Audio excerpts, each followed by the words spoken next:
Magandang araw, kami ang pangkat-apat. Kasama ko si Ginoong JM, si Binibining April Rain, si Binibining Stephanie, at si Binibining Joey Gale. Ngayon ay ating tatalakayin ang napapanahong kalagayan tungkol sa pabahay. Kalusugan, transportasyon, at edukasyon. Tayo na magsimula na pangungunahan naman ni Ginoong JM tungkol sa mga kasalukuyang kalagayan ng pabahay sa ating bansa. Ayon sa aking mga nasaliksik tungkol sa ating napapanahong kalagayan ng pabahay, ang pabahay isa sa mga pinipilit na tinutugunan ng ating pamahalaan.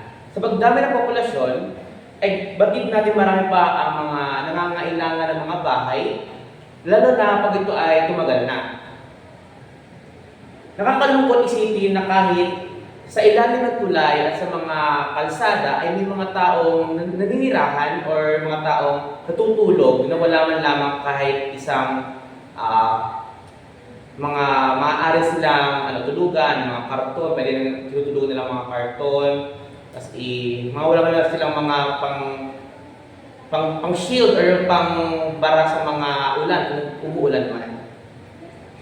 Tapos ay pag naman natayuan ng mga lupa na may-ari na, pag natayuan ito ng mga taong walang lupa or walang matitirahan, pag naman ito ay pinaalis sila ng mga tunay na may-ari, nagkakaroon pa tayo ng mga conflict or ng mga kaguluhan kasi ayaw umalis ng mga taong naninirahan doon. Ang mga isyong ukol na sa mga pabahay ay masasabi natin dapat sagutin ng ating pamahalaan. Kailangan bigyan ng pamahalaan ng sapat na pabahay. Pagunahin na rin dito ay ang mga tao na salanta ng mga bagyo o kahit anumang sakuna na kahit na hanggang ngayon ay wala pa silang bahay.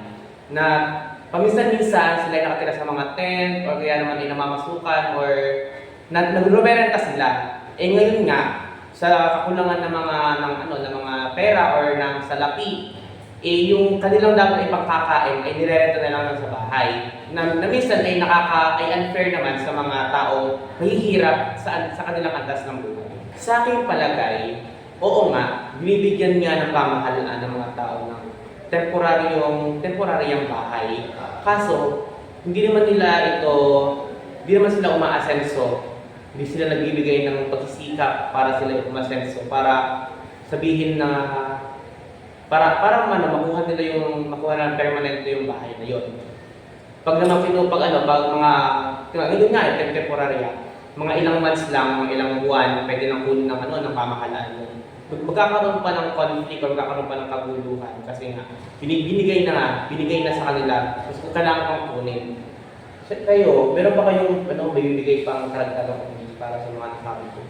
Ako, may ibabahagi ako base sa aking napanood dati pa na nagkakaroon nga ng gulo sa Maynila dahil maraming nagkakaroon siya ng mga tao hindi naman talaga taga-roon. Magagalit sila sa ibang probinsya, sa mga ibang lugar, ganyan. Tapos, inaano sila ng mga taga-roon na bumalik sila sa kanilang probinsya. Pero, ang sagot naman ng mga tao ko na nanirahan ng doon sa mga kalsada, sa ilalim ng tulay, sagot nila na, kaya po kami nandito, sir, ma'am, ay para po maghanap ng trabaho. Ang sagot naman ng kanilang kausap ay, kaya nga po, hindi po kayo nakakahanap ng trabaho, kaya po kayo ay natetenga dito sa lugar namin. Kaya nagkakaroon ng, overpopulation, di ba dami yung mga tao sa lugar. Ako rin magbabahagi ng opinion ko. Ngayon naman, alam naman natin na ina-actionan talaga ng gobyerno ang mga ganyang issue sa ating bansa. Kasi yan nga ang nakabungad talaga yan sa mga problema natin. Ngayon, isang nakikita ko talagang solusyon o kaya mga sasabi ng mga tao ay bakit hindi na bigyan ng libreng pabahay, di ba? Ngayon, kumbaga maganda siyang ideya, kaso lamang, kailangan din na ng edukasyon. Ngayon, ang mga tao kasing nabuhay na lang sa mga squatter area, ay meron din silang kakulangan sa kaalaman kung paano mamumuhay ng normal sa syudad, sa probinsya man, o kaya sa mga tawag sa mga city. Sa mga syudad nga, ayun nga ang mga syudad. Ngayon, dahil nga sa kakulangan ng kaalaman, kadalasan nasasayang lamang binibigay ng gobyerno sa mga taong wala ng bahay. Ayun ang opinion ko, kayo ba? Pero baka kayo ng sabi. Ikaw ba? Okay. Ngayon, tayo naman ay dadako tungkol sa kalusugan ng mga mamamayan sa ating bansa at pangunguna naman ni Binibining April Rain. Ayun na nga, ayon sa aking nabasang artikulo, ang pangunahing agenda ng ating gobyerno ngayon ay ang pag-upgrade at pagpapatayo ng mga public hospital sa iba't ibang parte ng bansa. Dahil alam naman natin na kulang tayo sa mga pasilidad ng hospital, kaya dahil alam naman natin na palagi may tinatanggihan ng mga hospital dahil nga puno na o walang bakante sa hospital, yun na napipilitan ng mga mamamayan natin na dalhin ng mga pasyente sa pribadong hospital na alam naman natin na hindi naman nila kaya na suportahan o wala silang pambayad sa hospital na yon. At ang merong isang senator na nagsulong ng batas na Malasakit Center, which is maganda nga siya kasi bukod sa natutulungan ng mga yung mga pinambibili ng mga tao na gamot, nariripan sa kanila paglabas ng pasyente sa hospital. At isa pa sa isinusulong ng gobyerno ay ang pagpapalawak ng pagpapatayo ng ating mga pasilidad ng mga public hospital para masiguro natin ang mga kaligtasan at kalusugan ng bawat isa na dapat naman talaga ay unang-unang pinaprioridad ng gobyerno. Dahil alam naman natin dahil hindi naman ganun kayaman ng bansa natin para hindi naman kaya ng gobyerno natin na i-provide ang lahat ng needs natin o needs sa gamot. Sabihin natin meron tayong mga nakukuhang libre gamot sa RH natin, sa mga center, pero hindi pa rin yung sapat. Ayun sa mga nabasa kong artikulo ay sa dami ng mga nagkakasakit ngayon, kailangan natin maging responsibilidad sa sarili natin. Kailangan natin iwasan yung mga bawal. Kung sabi nga nila lahat ng masama, lahat ng sobra masama. Kailangan natin, na lang natin, maging responsable tayo sa sarili natin, iwasan ng mga bawal, junk food, soft drinks, mga ganan. Kayo ba? Meron ba kayong opinion? Ayun, sa unang sinabi mo, yung mga yung public hospital, konti lang. So kaya napupunta yung mga ibang pasyente sa mga private hospital na may mga bayad na mahal. Meron din mga tao na pupunta sa mga albularyo pag wala silang magbibigay ng pambayad ng mga private hospital. Na sa albularyo sila kumakapit, doon sila duwedepende para masusunan yung kanilang pananakit, yung kanilang sakit. Na paminsan-minsan naman, parang lumulusog sila o okay sila. Kaya nagkakaroon ng controversial na bakit na pupunta pa ng albularyo, meron na tayong hospital. Pag sinasabi ng mga common people or mga tao, meron na tayong private hospital, yung mga public hospital. Wala na akong pambayad, walang espasyo. Kaya doon kami sa albularyo, dumedepende. Ayun naman, meron pa kayong iba na Oo, magbabahagi ako ng base sa aking opinion. Kasi dun sa aming center sa bayan namin, natutugunan naman ang mga kailangan ng mga mamamayan pagdating sa bakuna, sa matanda at sa bata, ganyan. Pero isa ng problema ay kung pupunta ka ng maaga ng alas 8, madaling araw, abutin ka pa rin ng alas 5 sa haba ng pila. Kaya ayun, kinabukasan ka na ulit kung abutan ka man ng cut-off. Pero yun, maganda rin naman na effective pa rin naman siya na natutugunan pa rin yung kalusugan natin. May mga nagbabahay-bahay, nagbibigay ng pangkutla sa mga 8 years old, 10 years old, hanggang mag-18, pataas din. Kumbaga, bumabasa din sila sa edad ng mga tao. Ako rin, magbabahagi rin ako ng pinto. Ito na naman ako, dahil sa kaalaman. Dahil tayo. Okay, sabi nga, alam naman natin lahat, di ba, na prevention is better than you. Yes. Ngayon, dahil meron nga tayong mga free healthcare, meron tayong mga libreng bakuna, libreng paturok sa rabies, o sa tetanus, meron tayong mga binibigay na gano'n. Or sa mga center, nabibigay sila ng mga palibreng turok. Ngayon, okay lang naman kung isang mga ordinaryong mga gamot lamang kailangan. Pero yung mga lumalala na, yun na talaga yung nagpapahirap lalo sa mga ospital. Dahil nga sa kakulangan din ng kaalaman ng mga tao. Kulang din sila sa orientasyon sa kung ano yung mga bagay na pwede maghatid sa kanila sa peligro. Yun lamang ang aking opinion. Ngayon, tayo naman yung magbabiyahe patungo sa kalagayan ng ating transportasyon sa ating bansa. Okay, let's go. Ayun. Base naman sa akin, artikulong nabasa ngayong 2023 at 2024 na tinutugunan ng ating bansa. Ang mga jeepney drivers ngayon ay namomroblema dahil gustong palitan ng mga traditional jeepney ng e-jeepney. Ayun nga, maraming nagsasabi na ayaw nila nito dahil sobrang mahal nga. Ang ibang mga jeepney drivers ay rumerenta pa ng kanilang jeep para makapagpasada lang at pangtuloy sa pang-araw-araw. Then, gusto pa rin i-push na palitan na ito dahil ito nga ay environmental friendly at nakakatulong sa atin ngayon sa mundo.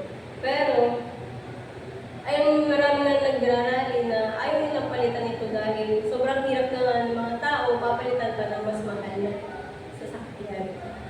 Para sa akin, mahalagang hakbang ito na ginagawa ng gobyerno.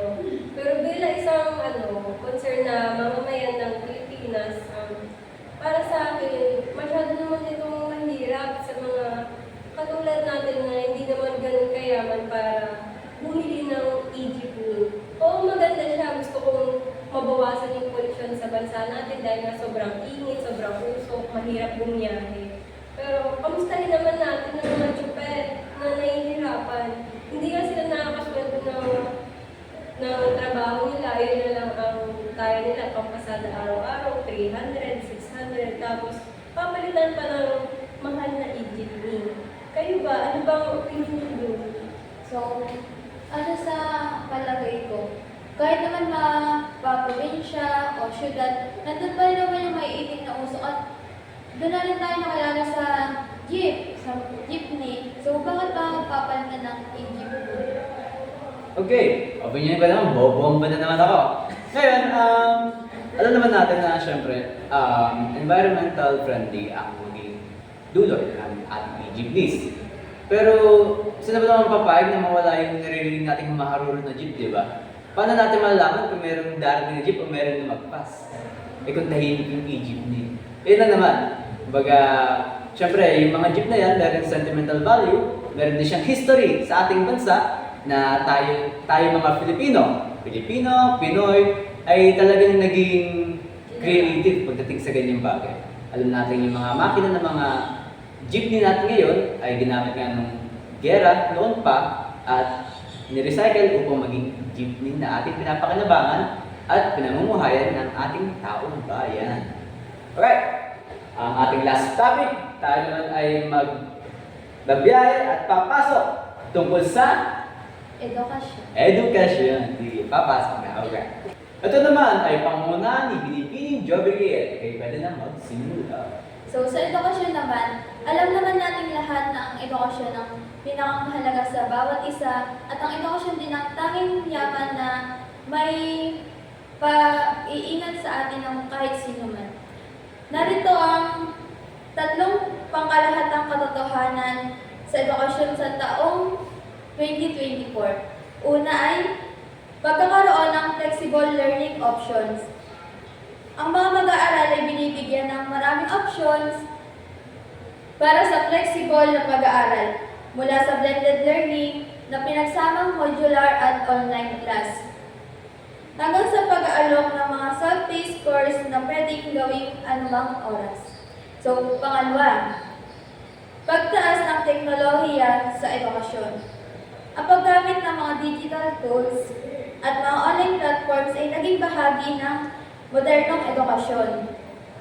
Binibigyan nito ng pagkakataon ang mga mag-aaral na matuto ng kanyang pangsarili. Sa pangatlo naman, pagsusulong ng pantay-pantay na pag-access. Habang tumataas ang pangangailangan para sa online at hybrid learning, patuloy ang mga hakbang upang tiyakin na lahat ng mag-aaral anuman ang kanilang kalagayan o lokasyon ay may akses sa dekalidad na edukasyon. So, sa aking palagay naman, ang mga pagbabago sa edukasyon sa taong 2024 ay nagbibigay ng mas maraming pagkakataon para sa mga mag-aaral. So, sa Upland naman, di ba, sa mga Upland na sa mga bundok sila, yung hindi naman siya yung bundok na bundok, yung may signal. So, sa pamagitan ng online learning or modular, nagiging responsable pa rin sila sa kanilang pag-aaral. So, kayo ba? May opinion pa kayo sa akin nasabi? Yun, di ba, Joby, nabanggit mo yung mga flexible learning tulad ng modular sa ng online class learning. So, oo nga, nakakatulong nga ito sa pag-aaral ng mga bata.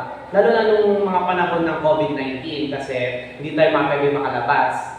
Kaso, may mga negatibong side din naman ng mga online learning kasi hindi nakakasigurado ang mga guro kung nakikinig ba or natututo ba talaga ang mga bata na kanilang tinuturuan kasi hindi nila nakikita ng harap-harapan. Hindi nila masyadong natutukan ng sobrang tutok yung mga assessment. Pag nagkakaroon ng assessment, pwede silang mag-search, pwede silang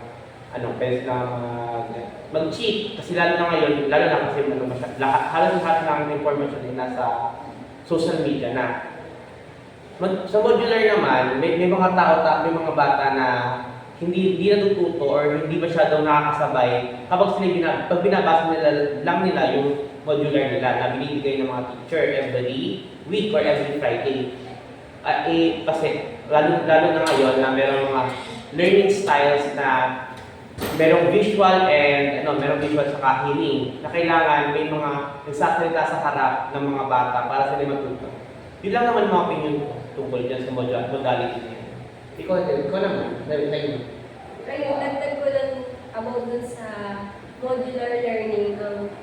May mga estudyante na nahihirapan sila dahil walang gabay ng isang guro ang kanilang pagsasagawa ng mga activities dahil na masyadong malalim ang mga salita na nababasa natin sa libro kaya hirap tayo magsagot o unawain ang isang paksa kaya nga tayo may guro para gabayan tayo para may pahiwatig nila sa atin na mas maayos ang nilalaman ng mga nasa libro.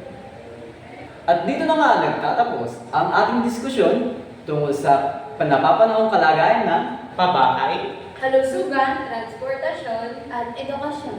At muli, kami ang pangkat-apat. Ako ang inyong tagapagsalita, si Leonardo Terendez Macalos, all the way from Laguna. at ako ang inyong panauhin na si Jonathan Marty Caday sa Santa Maria, Laguna. April Remy Santos from Pangil, Laguna. Stephanie Gonet Ecaniste from Calean, Laguna. Yubigay ng Roque from Pami, Laguna. Yun lang po at maraming salamat sa inyong pakikinig. Paalam!